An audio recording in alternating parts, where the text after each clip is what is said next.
Professor सरकार किबला। यूं हम रफ़ीक अहमद से जा मिले। गुज्जर खान पहुँचे तो पता चला कि शहर के सभी लोग उन्हें जानते हैं और उन्होंने उन्हें प्रोफेसर का लक़ब दे रखा है। इस बात पर हैरत हुई कि ये कैसा बुज़ुर्ग है जो सरकार किबला की जगह ख़ुद को प्रोफेसर कहलवाता है।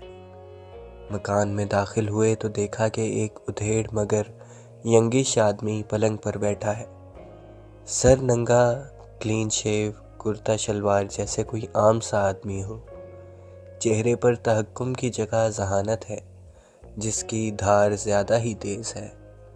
गले के निचले पर्दों से बात नहीं करता, बात में रवानी है, मुअज़्ज़ज़ियत की रुक रुक नहीं। मैंने कहा, आप प्रोफेसर हैं? बोले, प्रोफेसर था, फिर इस्तीफ़ा दे दिया, अब अल्लाह का नौकर हूँ।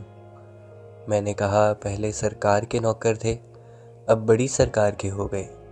हंसे, बोले हाँ। मैंने कहा, ये सौदा अच्छा नहीं किया आपने। बोले, वो कैसे? मैंने कहा, बड़ी सरकार तनख्वाह देने में बड़ी खसीस है। हंसे यूं जैसे आम आदमी हंसते हैं। मैंने सोचा, ये तो वाकई प्रोफेसर हैं, बुजुर्गी और ज़रगी कोई नहीं।